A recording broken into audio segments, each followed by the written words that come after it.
You know when they say that difficult roads often lead to beautiful destinations? Well, what if I was to say that it's actually courageous conversations that lead to the most beautiful destinations? In fact, if I may, I'd like to ask you all to stick with me and to trust me as we all dive into a courageous conversation together right now and see where it takes us. You see, 10 years ago, I completely lost my sanity. Stick with me. A few years after my mind became strong enough to let me remember that I'd been sexually abused as a child. And after landing the job of my dreams and becoming obsessed about this positive social impact I was going to create in this new role, an obsession which turned out to be the catalyst for this inner trauma that my body had been carrying to be released.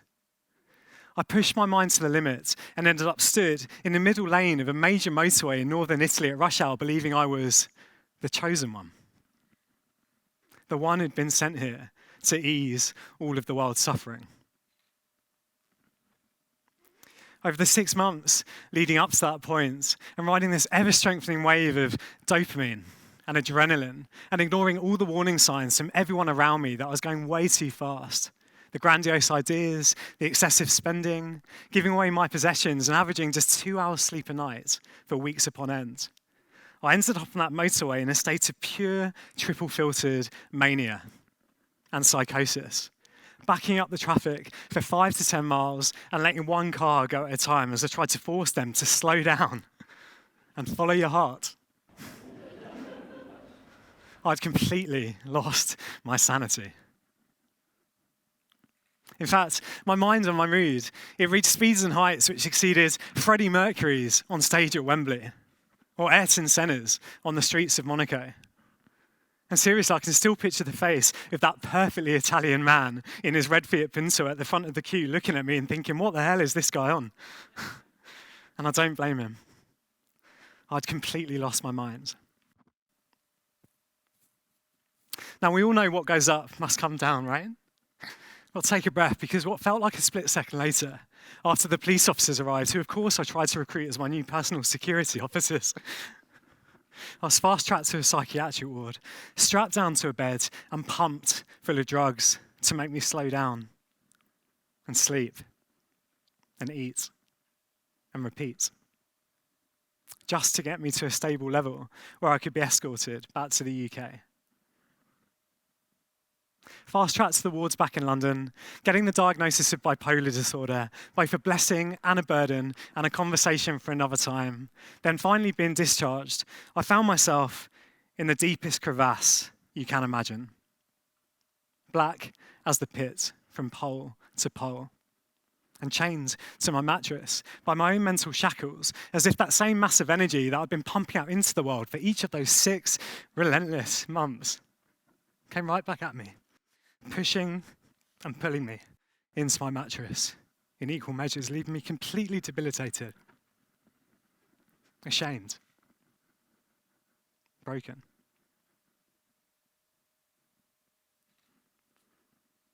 After believing I was the chosen one and having so much conviction pumping through my veins, here I was with 0 conviction in any single thought or any single word that was leaving my lips. I couldn't trust my own brain anymore, and I was trapped. Saw no point, and I'd lost all hope. And in my darkest hour, after months of being bedbound and disconnected from the rest of the world, I felt that I had no other option to escape this fell clutch of circumstance than taking a slow drive and having a good look over the edge of the particular bridge that I'd chosen. Yet in that same hour, with the car keys nowhere to be found, hidden out of love and preempted concern by my incredible wife, who knew me better than I knew myself at that time, I found myself face to face with Grace, my counsellor, my second lifesaver, crying, talking, listening, reflecting. And after some time, speaking, the single determining factor which not only kept me here, but has led to me speaking to you now. Okay, let's take a breath. Courageous conversations lead to the most beautiful destinations. But before we take this conversation any further, I do need to clarify a few things. Number one, I am not the chosen one. Sorry to disappoint you. I'm not here to preach. I tried that on the motorway and it didn't end well. I'm not here to fix you. In my experience, most people don't want to be fixed. They just want to be seen and they just want to be heard. I'm not here to suggest that any of this is easy. Brené Brown has it spot on when she says that vulnerability is our greatest measure of courage. Absolutely right. And lastly, I'm not here to simplify, undermine, compare or contrast your pain and struggles with mine. Ultimately, you're the one who you spend 100% of your life with. And none of us will ever truly understand the intricacies of your own adversity.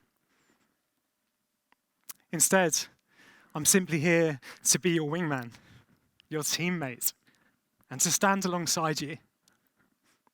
To advocate, champion, and reinforce the power of speaking up when we're suffering, and to throw out a few life rafts to those of you who can't see a way through the storm.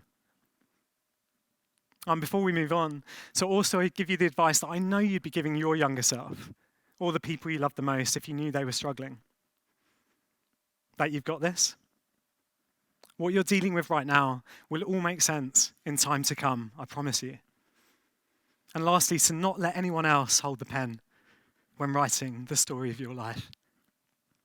You got it? Perfect.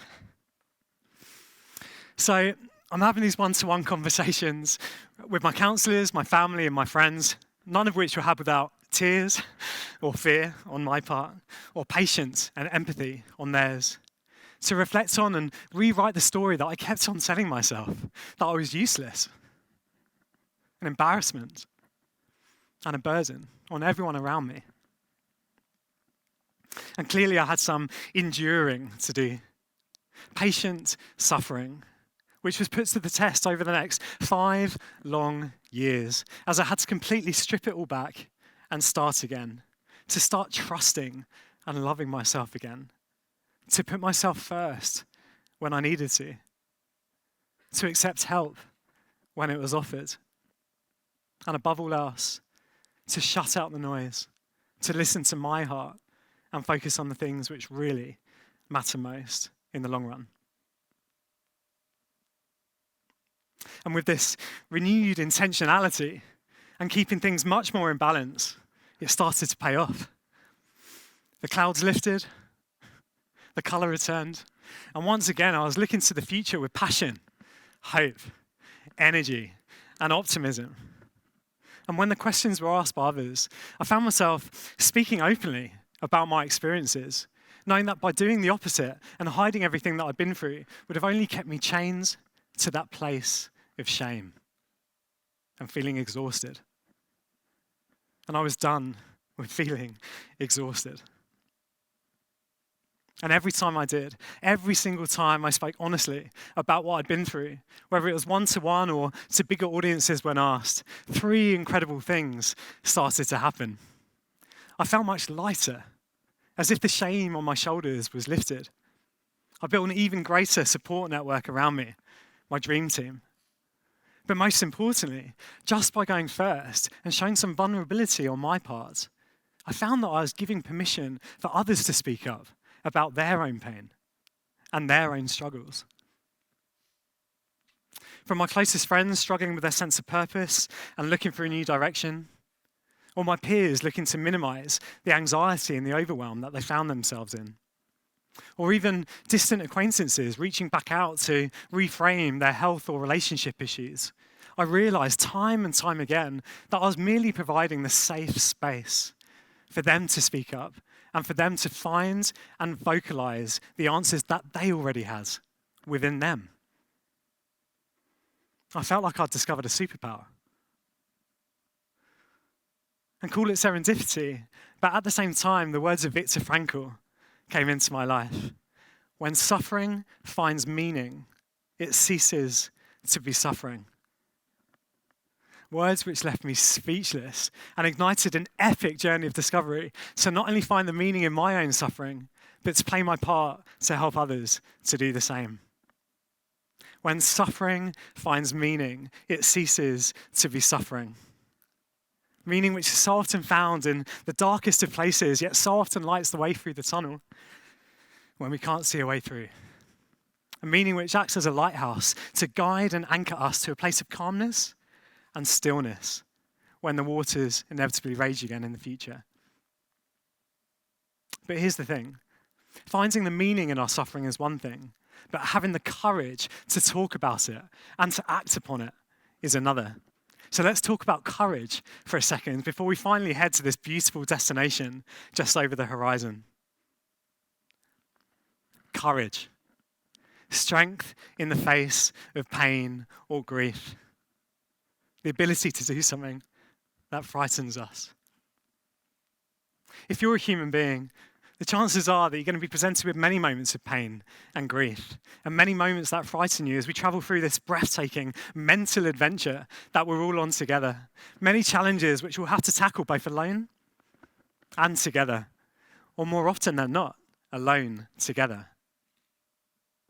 But let me remind you that without these challenges, we'll never know whether we are warriors. I'm here to remind you that you are a warrior. You've already earned your place alongside Hercules himself. We all have. We all have. We are all courageous. And so often we just need to be reminded of it. And speaking of warriors, we finally reached this gladiatorial destination that we've been journeying towards. And in fact, this isn't just a beautiful destination. This is an oil painting. And you're welcome to get as high off these fumes as you like. And this painting, this backdrop, this canvas, it starts in the arches of the Colosseum. See, exactly 5 years on from standing on that motorway, with 5 years worth of inspiring and courageous conversations behind me, I started thinking, what if I was to create a huge platform to share my story on an even greater scale in the hope of giving even more hope to others? And what if I was to bring my story full circle by incorporating Italy somehow? But this time, instead of standing on a motorway, which was never the way to go about delivering a message, let's be honest, I was to run from Italy back to the UK and use it as the platform from which the power of speaking up when we're suffering could be shown to thousands more people around the world. And just like that, Rome to Home was born.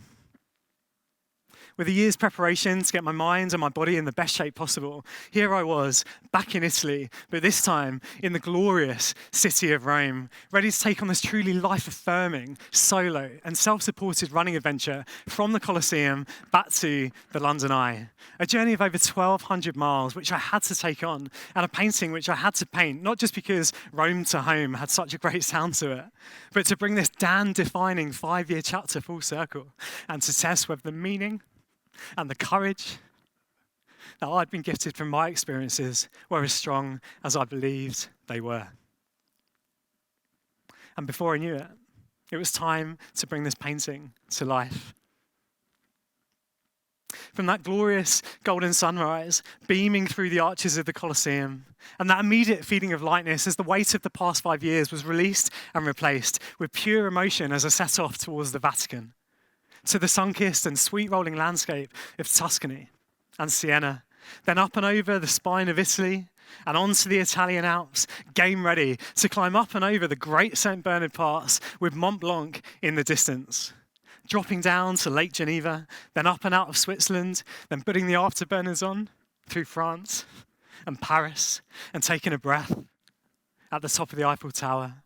And then onto the English Channel with a few laps on the ferry, ready for that final blast over the Seven Sisters on the south coast, and onto London for those breathtaking final few miles along the banks of the River Thames to bring it home, surrounded by nothing but love and light and warmth and gratitude and shimmering champagne with everyone who shared that final day with me. It was beautiful. It wasn't all smooth sailing. I was tested both physically and mentally. But it was beautiful. It was beautiful. And you know that this adventure, it represented something so much bigger than myself. Yes, this was a personal pilgrimage, a journey of spirited significance and a celebration of my recovery. But much more than that, it was an adventure which I took on to demonstrate and celebrate the beautiful destinations where courageous conversations can take all of us if we find the courage and support each other to have them. And I'm not just talking about physical destinations, new, emotional, and for some, spiritual destinations filled with freedom and lightness and opportunity and a renewed sense of connection both to ourselves and the wider world around us. Oh, and apparently, Rome Time also played its part to show a few people how to slow down and follow their hearts. It's funny how things turn out sometimes. Hey, look, these embers are burning low, and we'll have to hit the trails together sometime for me to tell you about the unbelievable moments of generosity, friendship, and many moments of magic I experienced over those majestic 65 days. So for now, let me just leave you with this, to allow yourself to imagine where your courageous conversations could take you. By courageously speaking up when we're suffering, with those who you know will provide the safe space for you to do so. Whether it's with your counselor, your coach, your colleagues, your family, your friends, your barber, your bartender, at your club nights, or high up on a mountain height, just one-to-one with me. You'll not only feel lighter and lift the weights that you've been carrying around on your aching shoulders for far too long. You'll not only realize that putting yourself first when you need to is in fact one of the most selfless things that you can be doing for others. You'll not only develop even greater courage to trust yourself and to follow your heart when you don't know which road to take in the future. You'll not only find yourself in new and beautiful destinations with the sun on your face, the wind on your back, and air in your lungs. I promise you. But above all else,